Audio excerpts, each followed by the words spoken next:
Good bye KD.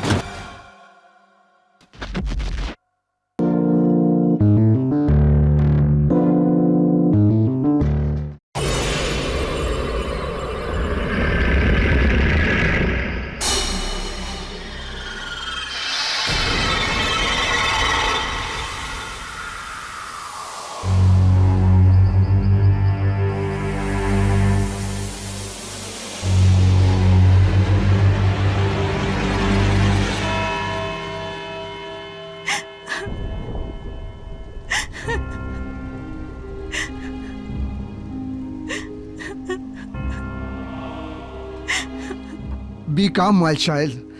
तुम इस तरह रोएगा तो आंट सिंथिया की आत्मा को तकलीफ पहुंचेगा। Don't cry, don't cry. Okay dad, अगर ऐसी बात है तो आई विल नॉट क्राई। और वैसे भी मेरा हस्बैंड मारियो ने आंटी को जीती जी क्या कम तंग किया होगा। बेटे, मारियो तुम्हारे साथ नहीं आया? उस बेशरम को क्या पता कि फैमिली का कीमत क्या होता है। नशे की हालत में पड़ा होगा किसी रोड पर। उसका इररिस्पॉन्सिबिलिटी ने तुम्हारा नहीं, पूरा गोम्स फैमिली का लाइफ बर्बाद कर दिया बेटे।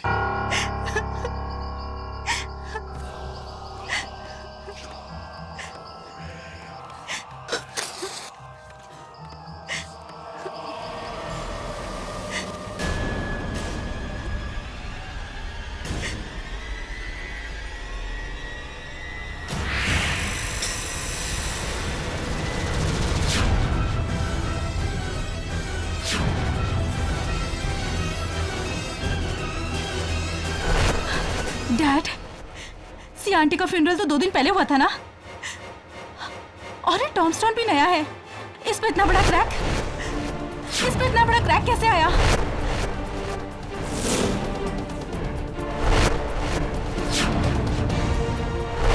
ये क्रैक? पता नहीं बेटा। ओह गॉड! और देखिए डैड, आसपास ये मिट्टी। डैड, ऐसा लग रहा है कि जैसे इसे किसी ने खोदा हो। What are you saying, Flavia? ये सिंथिया का कब्र कौन खोदा? कुछ तो गड़बड़ है। फ्लाविया, ये तुम क्या करता है? किसी का कब्र खोदना क्राइम है, क्राइम। ये तुम सिंथिया आंटी का कब्र क्यों? मुझे 100% यकीन है कुछ न कुछ जरूर गड़बड़ है। और मुझे तो डर है कि कहीं मारियो ने आंटी का कब्र खोदा होगा। मारियो ऐसा क्यों करेगा? पूरी जायदाद का झगड़ा पता होने के बाद भी आप ऐसे सवाल पूछ रहे हो। लेकिन please dad, help me.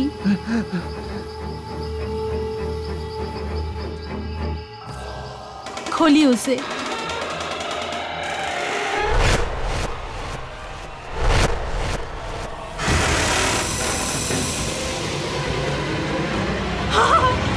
Mario!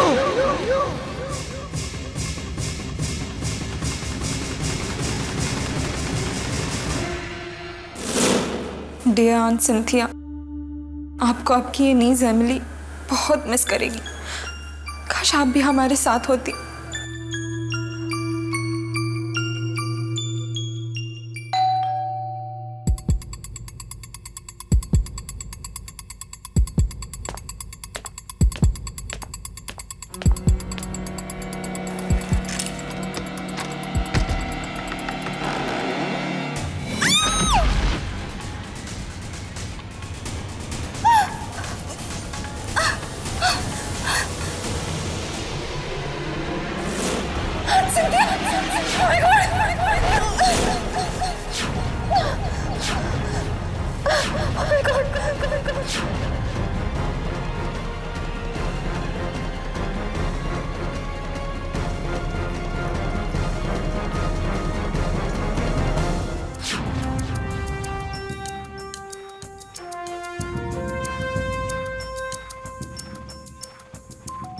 अजीब, बहुत अजीब। किसने मारा इसे इसका गला घोंटकर?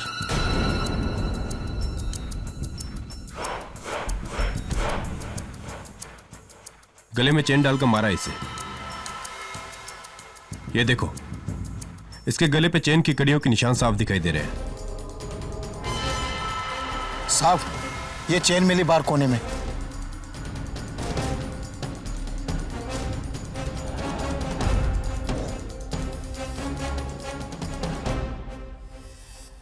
हंड्रेड % इसी चेन से गला घोटा गया इसका।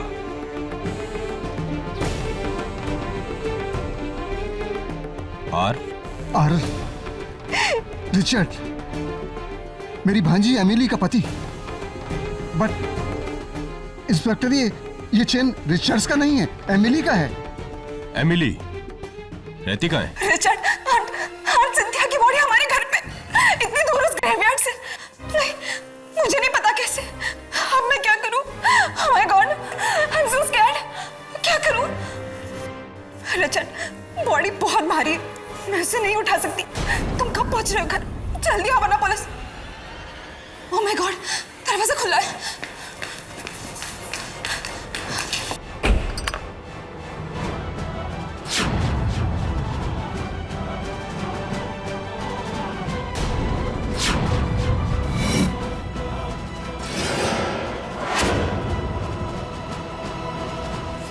ओह माय गॉड, सिंथिया का बॉडी यहाँ।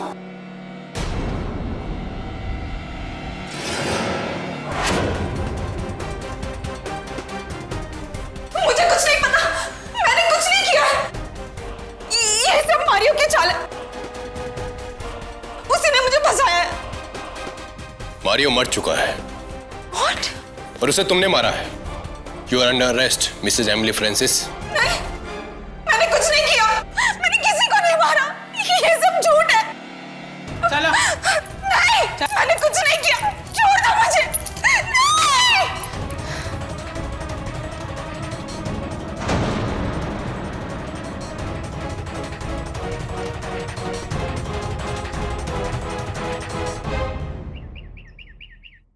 मिसेस बिलमोरिया, क्या आप लोग जानते हैं कि कब्रिस्तान के चारों ओर जो दीवारें होती हैं वो इतनी ऊंची क्यों होती? नहीं सर, क्यों? सिंपल, क्योंकि ये रिंगटोन तुमने लगाई है मेरे फोन पे। Yes sir. Bad ringtone. Hello, Richard Francis तुम्हारे पास अपनी बीवी का केस लेकर आएगा। उसका केस मत लेना, वरना पछताओगे। अच्छा, really? Thank you for the advice, लेकिन आप कौन? Hello hello, that's weird. Like your ringtone, that's also weird. Please change it. Yes sir. Sir, I'll get that.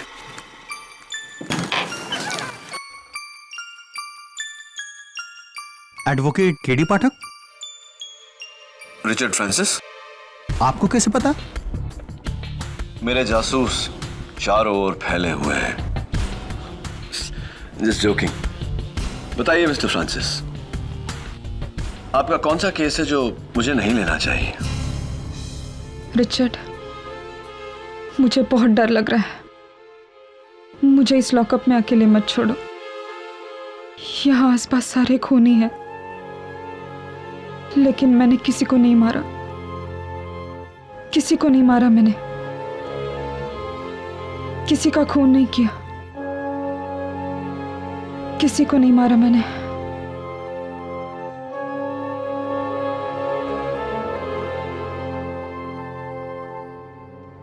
जब से ये हादसा हुआ है ना केडी, तब से बस ये ऐसे ही डरी सहमी बहकी बहकी सी बातें कर रही है। तो अब तुम ही बताओ रिचर्ड, ये कब्रिस्तानी कहानी का राज क्या है? गोम्स फैमिली में सबसे बड़ी आंट सिंथिया थी। उन्होंने शादी नहीं की और मारियो गोम्स उनके भाई के बेटे थे और एमिली उनकी बहन की बेटी। मारियो और एमिली दोनों ही कजिन्स थे और मैं रिचर्ड फ्रांसिस एमिली का पति हूं। और वहां बैठी फ्लाविया गोम्स, मारियो की बीवी। और वो दोनों कौन हैं?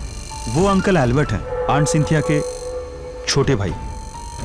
और जो उनके बगल में बैठा है वो रॉजर है। वो आंट सिंथिया की देखरेख करता था। यानी कि एक अकेली बूढ़ी आंट सिंथिया और आप सब उनके परिवार के लोग। जी। जिसमें से सबसे बड़े हैं एल्बर्ट गोम्स। योर ऑनर, मेरा बड़ा सिस्टर सिंथिया का गोवा में 40 एकड़ जमीन है। उस जमीन का मार्केट वैल्यू 70 करोड़ से कम नहीं। एमिली और मारियो का दोनों का इस जमीन पर नजर था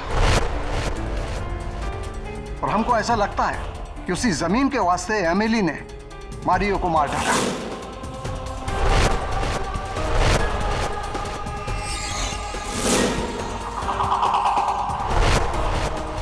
मेरा भी यही शक है योर ऑनर।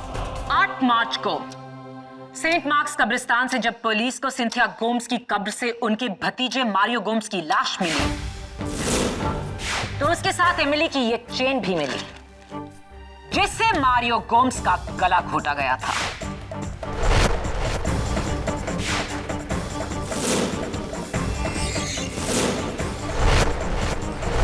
जाहिर है पुलिस उसके बाद एमिली के घर पहुंची जहां से शॉकिंगली उन्हें सिंथिया गोम्स की लाश बरामद हुई। शॉक तो मैं आपकी बातों से हूं प्रोसिक्यूटर साहिबा। अगर मैं अपना ये पेंसिल आपकी मेज पर छोड़ दूं तो क्या इससे यह साबित होता है कि आपने मेरा ये पेंसिल चुराया है? Definitely not your honour. Cynthia Gomes की लाश को कोई एमिली के दरवाजे पर छोड़ गया था। इसका क्या सबूत है? किसी ने उस लाश को वहां लाते हुए देखा? इसका कोई सबूत नहीं, लेकिन एमिली को किसी ने लाश ले जाते हुए भी नहीं देखा। लेकिन छुपाते हुए देखा inspector Dave, mister Albert Gomes और फ्लाविया गोम्स ने। और सिर्फ जुर्म को छुपाया जाता है। ये जुर्म एमिली ने किया क्योंकि उसके जूतों के निशान कब्रिस्तान में मिले। योर ऑनर, उस कब्र के पास गड़े फुटप्रिंट्स की फोटोग्राफ्स जो एमिली के सैंडल्स की हैं। ये सैंडल्स जो इंस्पेक्टर दवे को उस दिन एमिली के घर से मिले।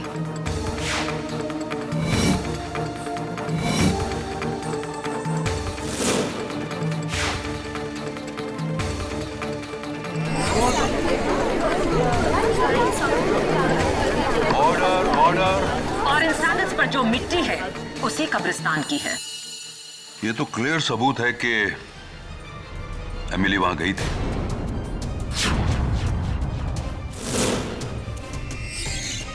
और इतना बेहतरीन प्लान लेकर मारियो को मारकर उसकी लाश को ऐसी जगह छुपाना जहां उसे ढूंढने की कोई सोच भी नहीं सकता। एक कब्रिस्तान की 6 फुट नीचे कब्र में, कब्र भी किसी और के नाम की, आंटी सिंथिया, जिसे 2 दिन पहले ही 100 लोगों ने दफन होते हुए देखा। कहना पड़ेगा एक्सीलेंट हाइडिंग प्लेस एमिली, लेकिन अफसोस सिंथिया की लाश को ठिकाने लगाते हुए इंस्पेक्टर दवे ने एमिली को रंगे हाथों पकड़ा और जीनियस प्लान फ्लॉप हो गया। योर ऑनर, मुझे प्रोसिक्यूटर साहिबा को याद दिलाने की कोई जरूरत नहीं कि हर मर्डर का एक मोटिव होता है, कत्ल की वजह। और एमिली के पास कत्ल की कोई वजह नहीं थी क्योंकि आंटी सिंथिया ने खुद अपनी जायदाद इसी वसीयत में एमिली के नाम लिख दी थी। अजीब बात है मिस्टर डिफेंस काउंसिल। बिल्कुल एक ऐसी वसीयत मेरे पास भी है जिसमें जायदाद का वारिस एमिली नहीं, मारियो गोम्स है।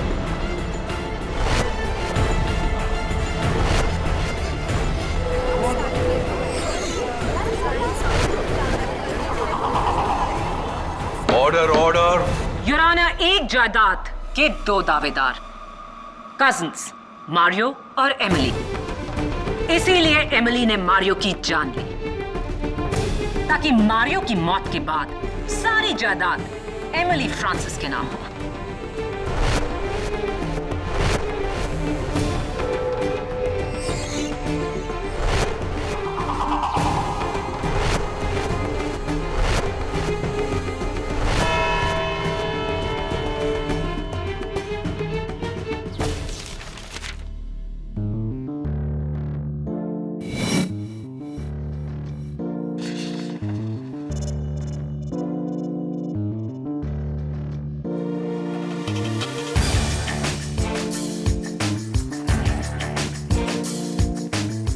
इंसान तो अलग अलग वसीयत क्यों बनाएगा? मैटर वही, डेट भी सेम, सिर्फ नाम अलग। नियति, आंटी सिंथिया कहां तक पढ़ी थी? सर रिपोर्ट के मुताबिक वो एक एमकॉम ऑनर्स थी। एमकॉम? फिर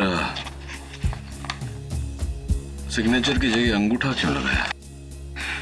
स्ट्रेंज। May be not. नियति, पार्किंसंस डिजीज था उन्हें। वो क्या है? मिसेस बिलमोरिया, पार्किंसंस डिजीज, जहां मरीज के हाथ पांव हिलते हैं, ट्रेमर होते हैं, इसीलिए वो पेन उठाकर सीधा सिग्नेचर नहीं कर पाते, जिसके कारण आंटी सिंथिया ने अंगूठा लगाया था।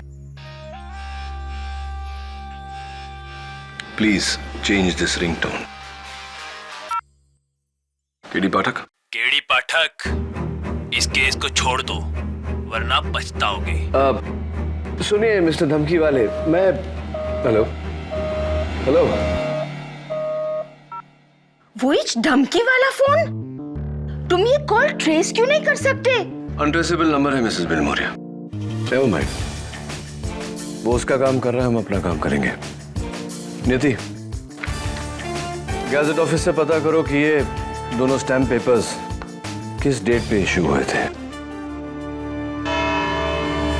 योर ऑनर, सिंथिया गोम्स की 2 वसीयत, दोनों पर सब्जेक्ट मैटर एक समान, डेट्स भी सेम, लेकिन इनमें से एक उनकी मौत के पहले बनाई गई थी और दूसरी उनकी मौत के बाद।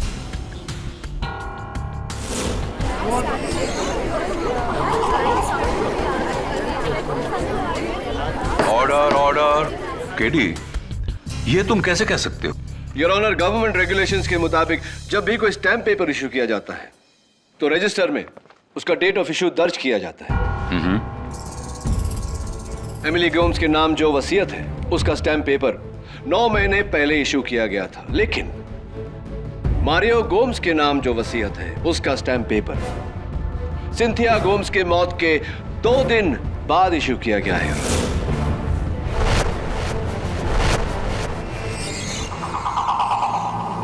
तो फिर इस पर सिंथिया गोम्स के अंगूठे का निशान कैसे आया मरने के बाद? अनफॉर्चुनेटली योर ऑनर, इस केस से यह जाहिर हुआ है कि मौत के बाद भी अंगूठे का इस्तेमाल किया जा सकता है वसीयत पे थंब इंप्रेशन लेने के लिए, भले ही ऐसा करने के लिए कब्र ही क्यों ना खोदनी पड़े। Right mister Albert?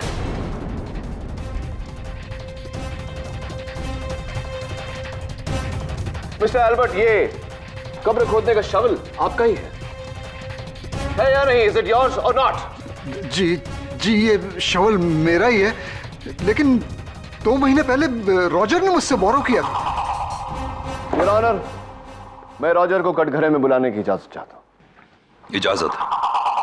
Mister Roger Perera, ये आपके हाथ को क्या हुआ? वो पिछले संडे मैं मोटरसाइकिल से गिर गया था तो फ्रैक्चर हो गया। फ्रैक्चर हो गया है? How painful, how sad. Anyway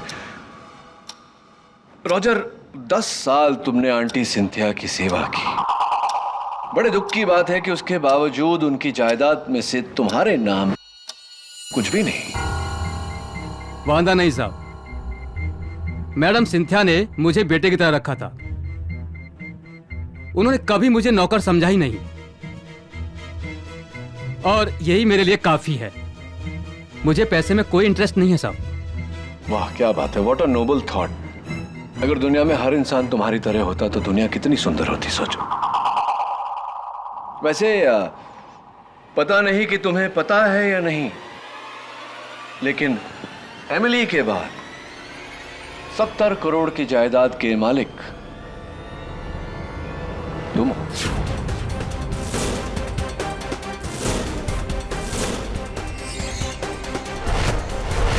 यानी कि अगर एमिली को कुछ हो जाता है, फांसी हो जाती है या उम्र कैद भी हो जाती है, तो तुम सीधा डायरेक्ट नौकर से मालिक। क्या?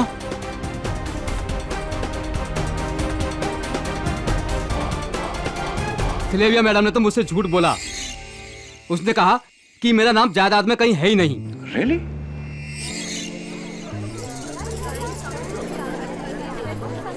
यानी ये पूरा हिस्सा ये लेना चाहती है? नहीं, मुझे मेरा हिस्सा चाहिए। हाँ, और मिलना भी चाहिए तुम्हें तुम्हारा शेयर। लेकिन उससे पहले मैं ये जानना चाहता हूँ कि कमेलियन क्या होता है जानते हो तुम? क्रिकेट जो रंग बदलता रहता है। क्योंकि देखो ना, अभी थोड़ी देर पहले तुमने कहा कि तुम्हें पैसों में कोई इंटरेस्ट नहीं, और अब तुम कह रहे हो कि मुझे मेरा शेयर चाहिए।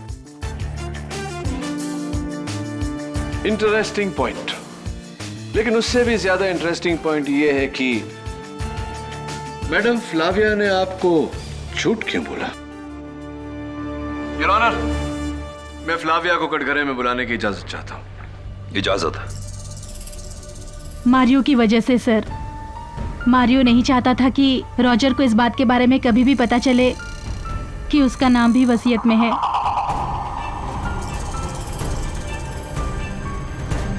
मारियो ने मुझे धमकी दी थी कि ये बात मैं उसे कभी ना बताऊं। पति ने पत्नी को धमकी दी। It's not a good thing, not good at all. कैसा पति था मारियो? मारियो एकदम अच्छा पति नहीं था। वो घर में कम और बार में ज्यादा रहता था।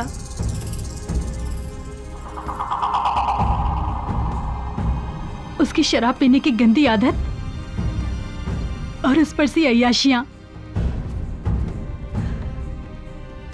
मेरा लाइफ तो उसने एकदम जहन्नुम बना दिया था सर। शायद इसीलिए तुमने सोचा कि उसे जहन्नुम पहुंचा दो, है ना? Objection, Your Honor. Sustained. Sorry your honour. Sorry Flavia, तुम्हारा दिल दुखाने का मतलब नहीं था मेरा। एनीवे, अगला सवाल।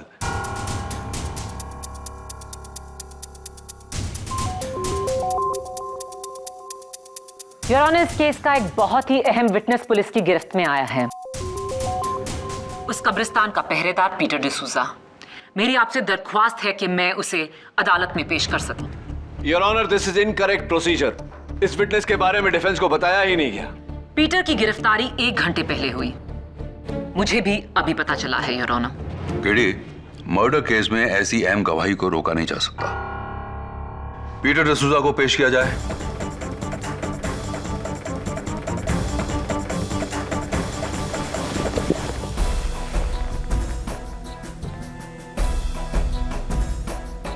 हमको माफी दे दो जज साहब, हमसे बहुत बड़ा मिस्टेक हुआ। हमको इसके लिए बहुत मनी दिया गया था। किसने दिया वो पैसा? फेस नहीं देखा। हाँ, क्योंकि सारा बात और ऑर्डर फोन पे आया था। हाँ, मगर वो एक आदमी था, उसकी वजह से मैंने ये सब कुछ किया। उसका नाम रिचर्ड था साहब। नहीं, मैंने किसी को फोन नहीं किया।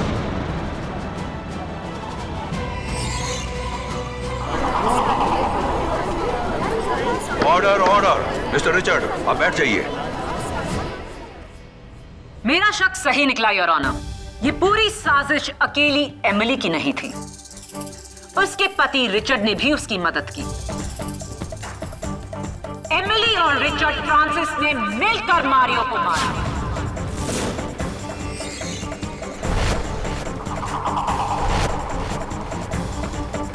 Your honour, may I approach the bench?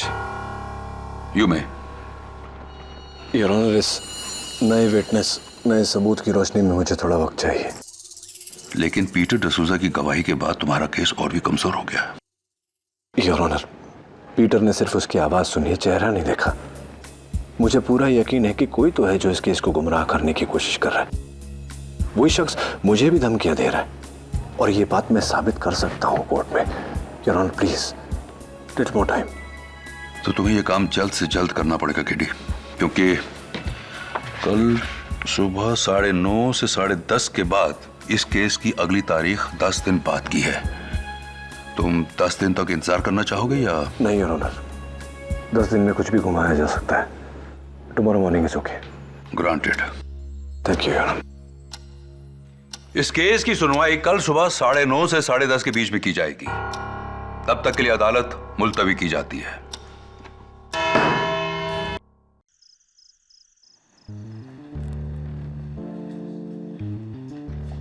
Albert, Roger, Flavia, Richard, ये चारों अभी भी शक के दायरे में। इन चारों में से कोई भी हो सकता है या फिर कोई और।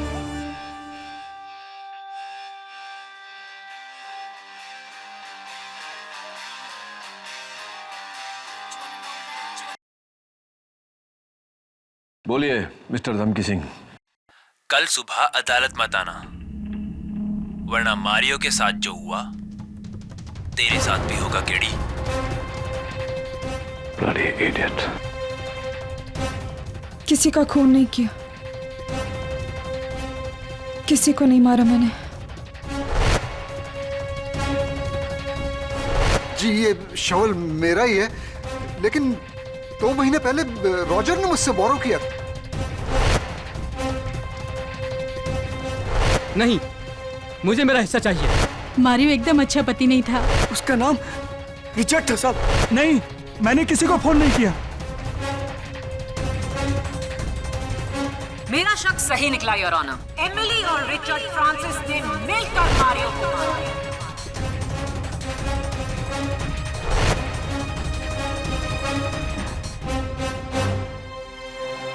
सुबह के 4 बज गए नियति। चलो तुम्हें घर छोड़ देता हूँ। सर लेकिन आप? मुझे जाना है अभी Saint Mark's graveyard.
Good bye KD.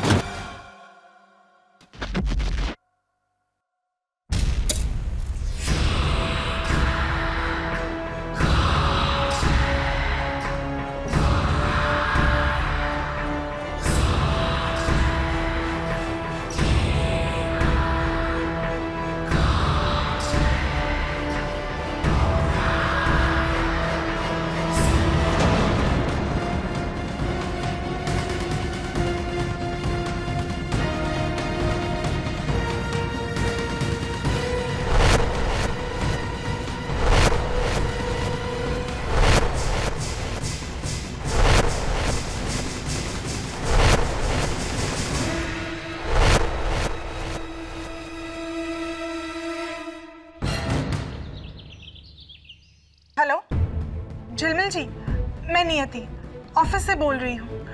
KD sir अब तक ऑफिस ही नहीं आए और 9:30 बजे हमें कोर्ट पे पहुँचना है। जी मैंने उनका फ़ोन ट्राई किया और बिल्कुल आउट ऑफ रीच है। हाँ, सुबह के 4:30 बजे वो कब्रिस्तान गए थे। I mean I hope he is okay. I am worried.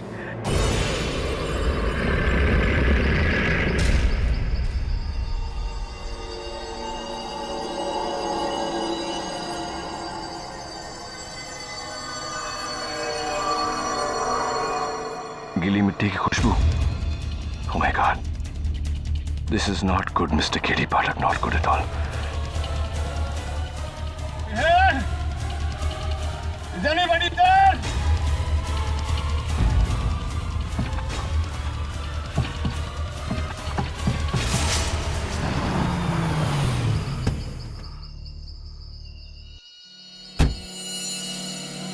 KD sir की गाड़ी।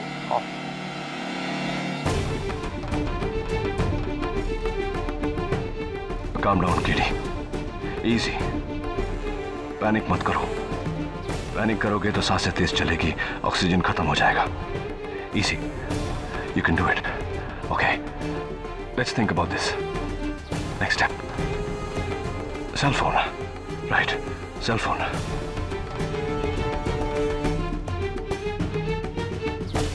जरूर सर अंदर होके। केडे, केडे, केडे। झिलमिल जी, यहाँ नहीं, कब्रिस्तान के अंदर। अरे नियति, एक जिंदा आदमी कब्रिस्तान में क्या करेगा? कहीं बाहर होगा। केडे। ठीक है, मैं अंदर जा रही हूँ। नियति, मेरी लड़की मरवाएगी यार। KD sir, sir, sir. Damn. No signal. Oh, come on. I can't die in a coffin. Alive. That's very silly.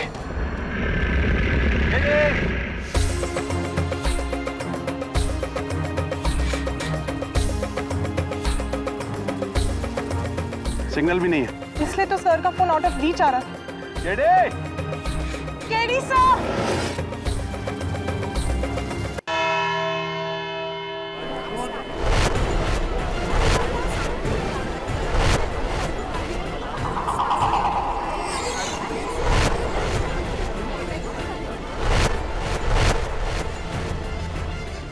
KD कहाँ रह गया?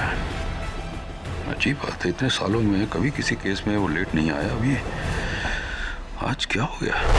ओह गॉड, अब तो केस का वक्त हो गया है, हमें कोर्ट चलना होगा। क्या करें? तो मैं तब से यही तो कह रहा हूँ ना नियति, चलो। नियति का टेक्नो रिंग ट्यून बजाता हूँ, शायद कोई सुन ले।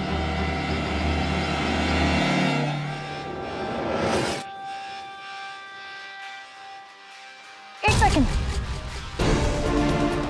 क्या हुआ?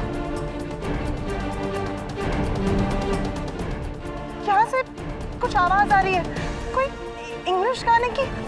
गाने की? हाँ, हो सकता है ये किसी डीजे की कब्र होगी। अंदर भी बचा रहा होगा बेचारा।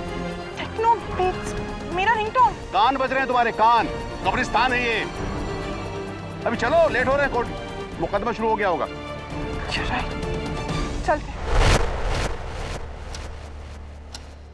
योर ऑनर, आधा घंटा हो गया है और केडी का कोई नामो निशान नहीं। Well KD, I think you are finished. Cell phone पे सिग्नल नहीं, कोई तेरी आवाज नहीं सुन रहा। ये तेरा आखिरी केस था और ये तेरी पहली और आखिरी कबर। Sorry to say, good bye KD. Good bye KD. Good bye KD. Oh my God, अब समझ में आया मारियो का खून किसने किया, लेकिन क्या फायदा? कैसे साबित करूंगा कॉफिन में? योर ऑनर, मेरी राय है आप इस केस का फैसला सुना दीजिए।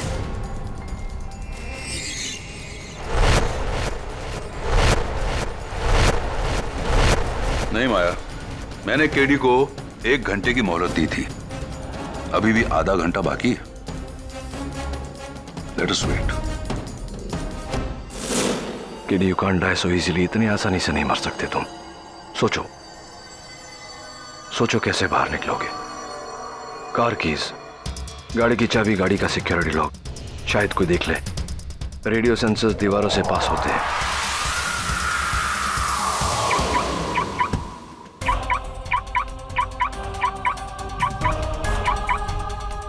झिलमिल जी, गाड़ी की लाइट।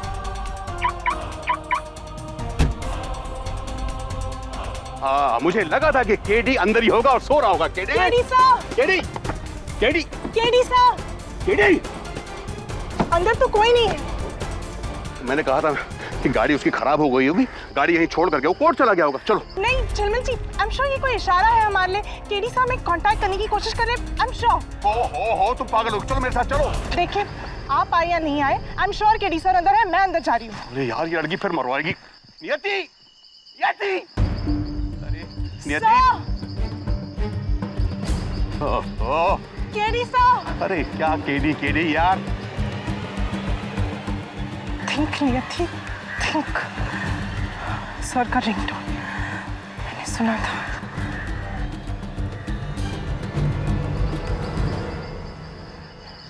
इस कब्र में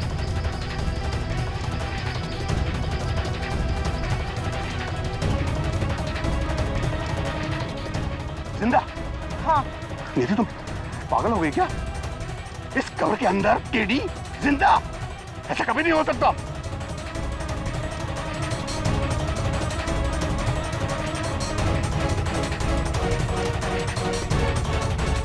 झिलमिल जी, ये देखिए, यहाँ की तारीख है 1991,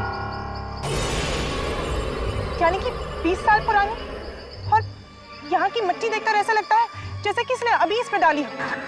एक minute, I am very sorry नियति। क्या हुआ? नहीं, मुझे लगा था कि कुछ तुम्हें, लेकिन नहीं, इंटेलिजेंट, फैंटास्टिक। क्या तुमने ढूंढ निकाला है। एकदम इस कब्र की मिट्टी ताजा है, ऐसा लगता है कि अभी अभी ये कब्र को दफनाया गया है। झिलमिल जी, हमें ये खोदना होगा अभी इसी वक्त। मैं नहीं खोदूंगा कब्र। लेकिन आप ही तो। नहीं, मैं कब्र को हाथ नहीं लगा सकता। मैं अच्छा ठीक है, आप किसी की मदद तो ले सकते हैं ना।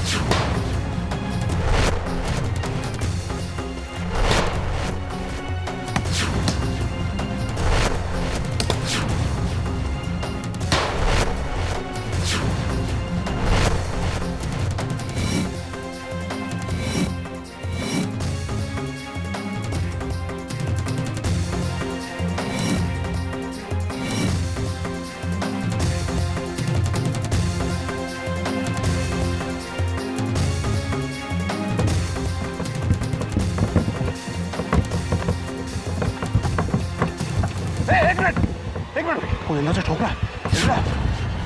हाँ, चलो जल्दी खोलो। KD sir! केडी! भाई, उठो। केडी हो? कैसे? Are you okay? 4 घंटे लेट के देख अंदर। क्यों? फिर पूछो क्या? नहीं, एक दिन तो लेट नहीं है। चलो जल्दी, अदालत आराम से। With due respect, Your Honor, KD का ये कोर्ट हियरिंग मिस करना साफ कहता है कि उसके पास अपनी क्लाइंट की बेगुनाही का कोई सबूत नहीं। प्रोसिक्यूशन की गुजारिश है कि आप इस केस का फैसला सुनाएं। ठीक है।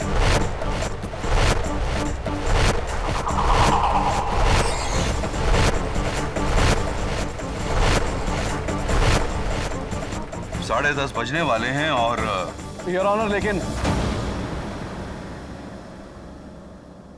अभी तक 10:30 बजे नहीं।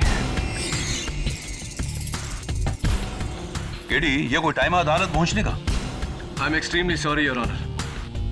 Have you forgotten the decorum of the court? तुम्हारा ड्रेस कोड क्या है? मैं अदालत का वक्त जाया नहीं करना चाहता था, इसलिए इसी तरह आना पड़ा। What has happened to you? ये तुम्हारी ये हालत कैसे हुई है? दरअसल बात यह है कि अब तक मैं उसी कब्रिस्तान में 2 गज जमीन के नीचे गाड़ा गया था। क्या?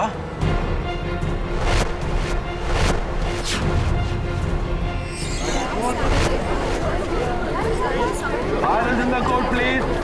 किसकी हरकत है ये? उसी की योर ऑनर, जो नहीं चाहता कि मैं मारियो के कातिल को ढूंढ निकालूं।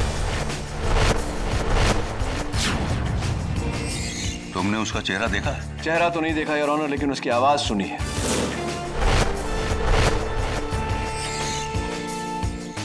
कौन है? योर ऑनर, जब से ये केस शुरू हुआ है मुझे फोन पे धमकियां आ रही हैं। और आज कब्रिस्तान में जब मैंने वो आवाज सुनी, गुड बाय केडी, तो वही आवाज थी, लेकिन एक फर्क, उसमें एक टोन था जैसे कि फोन पर हमें सुनाई देती। यानी? इसका मतलब योर ऑनर कि कोई वॉइस चेंजर या वॉइस डिस्टॉर्टर से बात कर रहा है। एक ऐसी मशीन जो पतली आवाज को मोटी बनाती है। योर ऑनर, इस केस से जुड़े सभी लोगों में 2 ही लोग हैं जिनकी आवाज पतली है, एमिली और फ्लाविया। और चूंकि एमिली जेल में थी, जाहिर सी बात है कि यह आवाज फ्लाविया की है।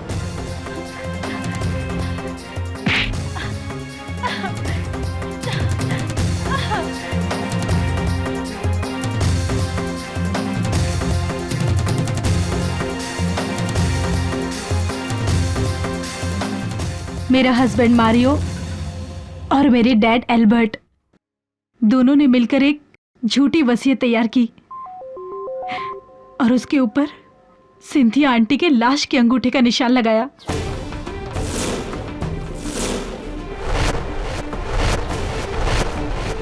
मारियो ऑस्ट्रेलिया सेटल होना चाहता था,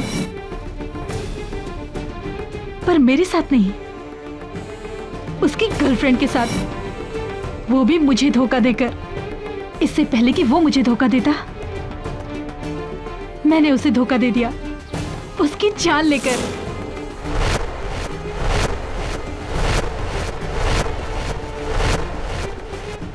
उस दिन मैं एमिली के घर गई।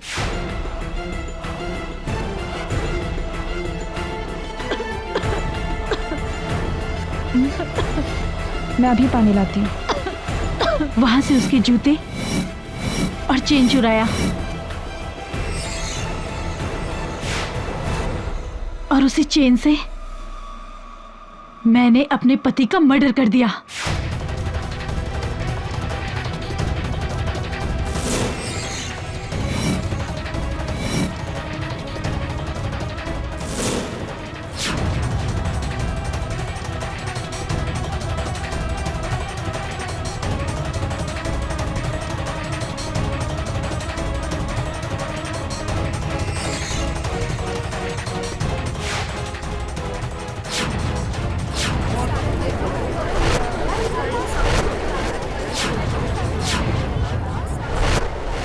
राइट, फिर तुमने बड़ी होशियारी से टूटी हुई कब्र का राज फाश किया ताकि कोई तुम पे शक ना करे। फिर बड़ी चालाकी से एमिली के घर गई और उसके चुराए हुए जूते तुमने वहीं रख दिए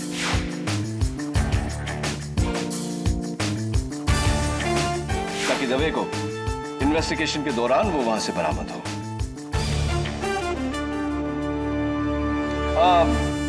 बस एक आखिरी चीज, वो जो आप आवाज बदलने के लिए जो बॉक्स यूज करती है वो जरा आपके बैग में ही होगा, चेक करिए जरा।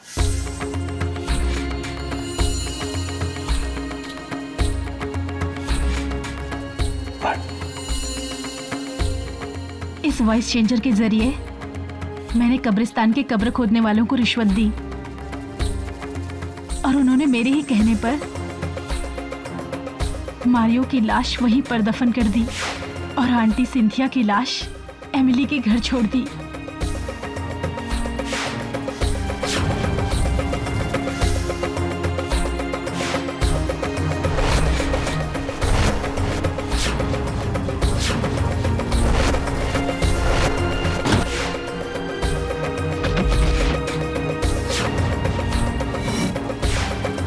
The confession is now complete, Your Honor. Flavio Gomes के इकबाल जुर्म के बाद अदालत उन्हें फौरन हिरासत में लेने का हुक्म देती है। नहीं, नहीं, मैंने कुछ गलत नहीं किया है, मैंने कुछ गलत नहीं किया है, छोड़ो मुझे। और इस केस से जुड़े एल्बर्ट गोम्स पर अदालत अलग से मुकदमा चलाने का हुक्म देती है और एमिली फ्रांसिस, इन्हें अदालत मारियो गोम्स के कत्ल के इल्जाम से बाइज्जत बरी करती है।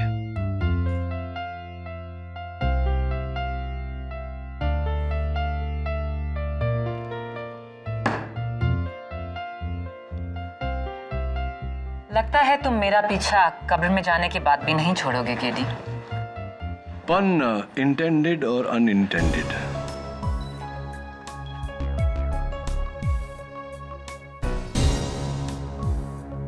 कांग्रेचुलेशन। अब सॉरी, हाथ नहीं मिला सकता, हाथ जरा काले हो गए, लेकिन अच्छा है मुंह काला होते होते बच गया। Thank you so much. All the best to both of you. Well done sir. Graveyard mystery solved. अब उस ग्रेवयार्ड रिडल का भी जवाब दे दीजिए ना प्लीज। नियति, पहले मुझे बहुत फनी लगता था, लेकिन खुद कब्र में जाने के बाद I don't find it funny anymore. अब सर प्लीज, मुझे जानना है, आई एम वेरी क्यूरियस। जानना सर नहीं, प्लीज बताइए ना, क्यों कब्रिस्तान के चारों ओर ऐसी ऊंची ऊंची दीवारें होती हैं? Why? Okay, if you insist. कब्रिस्तान के चारों ओर ऊंची दीवारें होती है क्योंकि लोग अंदर घुसने को मरते हैं। See, I told you it's not funny anymore. Am I right or am I right?